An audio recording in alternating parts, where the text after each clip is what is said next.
Hello 11th class. आज maths में हमारा थर्ड चैप्टर त्रिकोणमिति फलन। ठीक है, इसमें पिछली क्लास में हमने इसमें कोणों को रेडियन में और रेडियन को कोण में बदलना बता दिया था। ठीक है, इससे दो क्वेश्चन हमने कराए थे और कुछ डेफिनेशन वगैरह थी जो कि हमने इसको क्लियर कराया था कि कैसे पाई और कोण का क्या संबंध होता है। आज हम इसका तीसरा क्वेश्चन और इसके कुछ क्वेश्चन कराएंगे। बाकी क्वेश्चन आप बन जाए तो आप इसमें जितना चाहे उतने क्वेश्चन कर सकते हैं। क्वेश्चन दिया है 12 सेंटीमीटर व्यास, ठीक है, कि वृत्त के केंद्र पर 60 डिग्री का कोण आंतरित करने वाली चाप की लंबाई ज्ञात कीजिए। ठीक है, वो क्या बोल रहा है कि एक वृत्त है, एक चाप के द्वारा कितना कोण बना रहा है, 60 डिग्री बना रहा है, उसका त्रिज्या व्यास कितना है, 12 सेंटीमीटर। तो हमें चाप की लंबाई ज्ञात करनी है। ठीक है, तो हम इसको हमको डायग्राम से पहले समझेंगे। तो हमने ये वृत्त ले लिया है, वृत्त की त्रिज्या कितनी है, 12 सेंटीमीटर है। ये एक चाप ले लिया है कि चाप कितना कोण बना रहा है, 60 डिग्री का कोण बना रहा है। ठीक है, ये भी मान लीजिए चाप है। तो इस चाप की लंबाई निकालना है, ए बी की लंबाई। सॉरी, डायग्राम दिख नहीं रहा था, एक बार और देख लिया हम। क्योंकि एक वृत्त लिया हमने, वृत्त की त्रिज्या कितनी है, 12 सेंटीमीटर है, और ये चाप लिया हमने, मान लीजिए ए बी एक चाप है, इसके द्वारा कितना बना रहा कोण, 60 डिग्री का कोण बना रहा है। ठीक है, तो अब हम इसको लिखेंगे। हमारे पास तो सॉल्व करेंगे। सबसे पहले दिया है हमें, क्या दिया है, वृत्त का है, वृत्त का व्यास दिया, त्रिज्या नहीं दिया, हमें व्यास दिया है। व्यास 2r इक्वल कितना दिया, 12, तो r इक्वल कितना आएगा, 6 सेंटीमीटर। ठीक है, और क्या दिया है, कोण दिया है, थीटा बराबर कितना दिया है, 60 डिग्री दिया है। ठीक है, चाप हमें निकालना है, चाप ए बी का मान हमें निकालना है।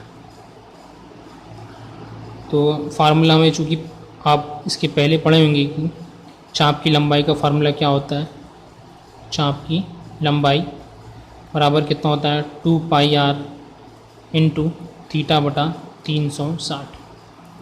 तो 2 पाई आर मान कितना है, 6 है, थीटा का मान 60 है, बटा 360।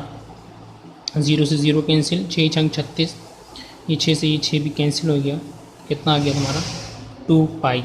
मतलब जो चाप की लंबाई है वो कितना है, 2 पाई। यहाँ पाई का मान बोल नहीं रहा था, इसलिए हम पाई का मान नहीं रखेंगे, रख भी सकते हैं, दोनों कंडीशन में इसको सॉल्व किया जा सकता है। ये क्वेश्चन बिल्कुल आसान था, आप इसके पहले भी पढ़ चुके हैं 10th में।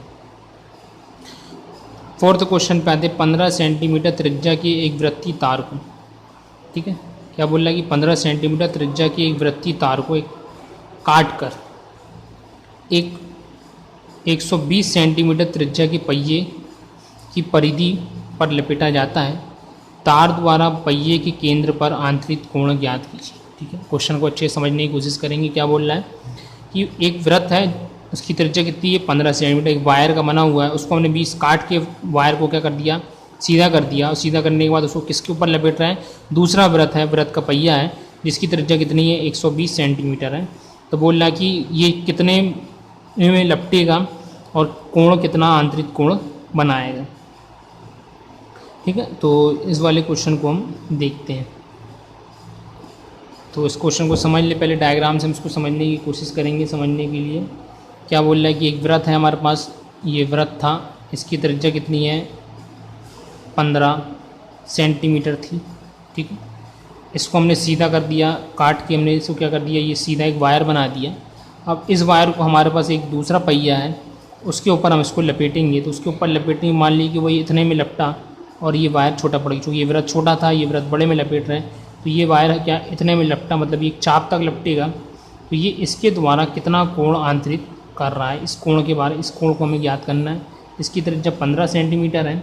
ठीक है, और दूसरे वाले की त्रिज्या में बोल रहा है कि 120 सेंटीमीटर। ठीक है, तो सबसे पहले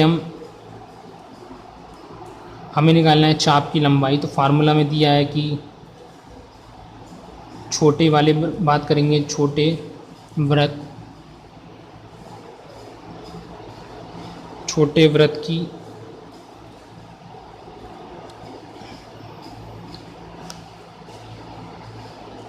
छोटे वृत्त की त्रिज्या कितनी दी है हमें, छोटे वृत्त की त्रिज्या r इक्वल दी है 15 सेंटीमीटर। ठीक है, दूसरा में चूँकि जो वायर को सिंगल हमने लपेट खोल लिया है तो इसकी लंबाई, कुल लंबाई निकालना है। तो ये जो कुल लंबाई है वो किसके बराबर होगी, इस वृत्त की परिधि के। क्योंकि इस वृत्त को ही हम सीधा करके वायर बनाए हैं तो इसकी हमें क्या करना पड़ेगा, लंबाई भी निकालना पड़ेगी। तो हम इसका निकालेंगे वृत्त की, क्या निकालेंगे, परिधि। तो वृत्त की परिधि, वृत्त की परिधि कितनी आएगी, 2 पाई आर। तो 2 पाई आर का मान कितना है, 15 है, रख देंगे यहाँ पर। तो कितना आएगा, 30 पाई। मतलब जो ये वायर हमने जो खोला है इसकी लंबाई कितनी है, 30 पाई इसकी लंबाई है। ठीक है, अब हमें निकालना है दूसरा दिया, बड़े वृत्त की बात करें तो बड़े वृत्त की त्रिज्या कितनी दी है हमें, त्रिज्या दी है r इक्वल 120 सेंटीमीटर। चाहे तो इसको R1 और इसको R2 ले सकते हैं। ठीक है, कोण कितना कोण बना रहा है ये हमें ये नहीं मालूम। ठीक है, कोण निकालना है। और अगर चाप की लंबाई निकालेंगे तो चाप की जो लंबाई है, जो बड़ा वृत्त के अंदर ये जो चाप बन रही है, चाप की लंबाई किसके बराबर होगी, छोटे वृत्त की परिधि की। ठीक है, ये जो वायर हमने लपेटा है, जो छोटे वाले वृत्त का वो सिंगल करके हमने बड़े वाले वृत्त पे जो लपेटा है, तो जो इसकी जो छोटे वृत्त की जो परिधि होगी वही बड़े वाले में क्या है, किसका काम कर रहा है, चाप का कार्य कर रहा है। तो चाप की जो लंबाई है यहाँ लिख सकते हैं, चाहे बड़े वृत्त के चाप की लंबाई बराबर छोटे वृत्त की परिधि। ठीक है, तो छोटे वृत्त की परिधि की का मान हम निकाल चुके हैं, कितना है, 30 पाई है। ठीक है, तो 30 पाई आ गया। अब हम फार्मूला लगाएंगे। फार्मूला में क्या निकालना है, कोण निकालना है। ठीक है, तो चाप की लंबाई बराबर क्या होता है, 2 पाई आर बटा इंटू थीटा अपॉन 360।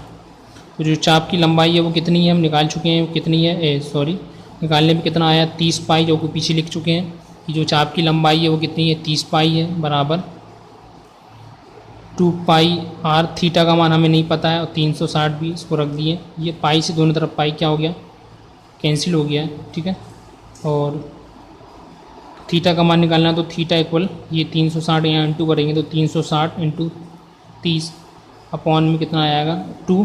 आर का मान कितना है, 120। जो बड़े वृत्त की त्रिज्या कितनी है, 120 है। 1 0 से ये 0 कैंसिल हो जाएगा, इसको काटेंगे तो 3 चौके ये 12।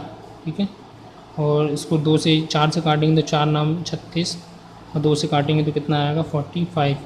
तो थीटा इक्वल कितना आ गया, 45 डिग्री आ गया है। मतलब ये है कि जो छोटे वाले वृत्त को अगर हम खोल के बड़े पे लपेटते हैं तो वो कितने डिग्री में लपटेगा, 45 डिग्री तक लपटेगा, उसके बाद वो समाप्त हो जाएगा। तो ये क्वेश्चन था इसका 4th वाला। ठीक है, इसी टाइप के इसमें और भी क्वेश्चन दिए हैं, तो इनको आप खुद भी कर सकते हैं कुछ दिमाग लगा के। एग्जाम्पल की भी क्वेश्चन को किए जा सकते हैं। अगला दिया, एक पहिए की त्रिज्या ज्ञात कीजिए जिसके 24 पाई सेंटीमीटर लंबे चाप द्वारा केंद्र पर आंतरिक कोण कितना है, 72 डिग्री। हमें क्या दिया है, त्रिज्या। इसमें इस वाले क्वेश्चन में त्रिज्या ज्ञात करना है, हमें चाप की लंबाई दे दी है और कोण दे दिया, तो त्रिज्या निकालना है, आपसे बन जाएगा, इसको कर लेंगे। ठीक है, 6वां क्वेश्चन दिया है, इसमें त्रिभुज के 2 कोण हमें दिए हैं, क्या दिए हैं, वृत्ति माप दिए। वृत्ति माप मतलब रेडियन के फॉर्म में हमें दिया है, 1/2 और 1/3 दिया। तो तीसरा कोण कितने अंश का होगा, कोण में डिग्री में निकालना है। तो चूँकि तीनों कोणों का योग 180 डिग्री होता है, 180 डिग्री मतलब पाई लेते हैं, यहाँ पर चूँकि पाई में दिया है तो कितना 180 में को हम पाई से दर्शाएंगे, तो तीनों तीसरे वाले कोण की माप निकालेंगे तो यहाँ पाई माइनस 2 कोणों का घटा देंगे, तो कितना आएगा तीसरे कोण की माप, पाई माइनस 5/6। ये तीसरे कोण की माप हुई। लेकिन ये पाई के टर्म में आई है, हमें चाहिए किसमें, रेडियन में, डिग्री में चाहिए। तो डिग्री में कन्वर्ट कैसे करेंगे हम इसको, अंश की संख्या लेंगे तो 180 डिग्री, पाई की हम कितना लेंगे 180 डिग्री, 5/6। चूँकि ये भी क्या है रेडियन में दिया है तो उसको कोण बदलने के लिए हम क्या करेंगे 180/पाई का गुणा कर देंगे। पहले ही बढ़ा चुके हमने कि अगर हमें 1 रेडियन बराबर कितना होता है 180 डिग्री/पाई, तो यहाँ रख देंगे। इसको कैंसिल करके सॉल्व करेंगे। ठीक है, तो या तो जब इसको सॉल्व करेंगे पाई का मान यहाँ 5/6 और इसको 180 पाई का मान रखेंगे 22/7। पूरा हल करने पर आपका आंसर लगभग इतना आ जाएगा। ठीक है, 57 डिग्री 17 मिनट और 44.8 सेकेंड। ठीक है, ये आ गया आपका आंसर। तो कर सकते हैं इस क्वेश्चन को चाहें तो, नहीं तो उतना ख़ास नहीं, इंपॉर्टेंट नहीं। इसी तरह और भी क्वेश्चन दिए हैं। एक समकोण त्रिभुज में दो न्यून कोणों का अंतर दिया हमें और दोनों न्यून कोणों का माप हमें रेडियन में निकालना है। तो इस टाइप के कुछ क्वेश्चन इसमें दिए हैं, इसको आप चाहें तो कर सकते हैं। ये सब पिछली क्लास में आपने इसको पढ़ के आया है, ठीक है, तो उसको जितना चाहें आप कर सकते हैं, नहीं तो आप छोड़ भी सकते हैं। ठीक है, तो इस वीडियो में इतना ही। ठीक है, बाकी जो है तो इसके आगे जब हम जो मेन ट्रिग्नोमेट्री के जो फार्मूले हैं वो हम आपको पढ़ाएंगे। ये 2 एक्सरसाइज थी, से क्वेश्चन आप घर पे करें। एग्जाम्पल भी आपको करने हैं, एग्जाम्पल में कुछ क्वेश्चन दिए हैं, उसको हिंट लेके आप एक्सरसाइज की भी क्वेश्चन कर सकते हैं। ठीक है, इस वीडियो में इतना ही। ओके।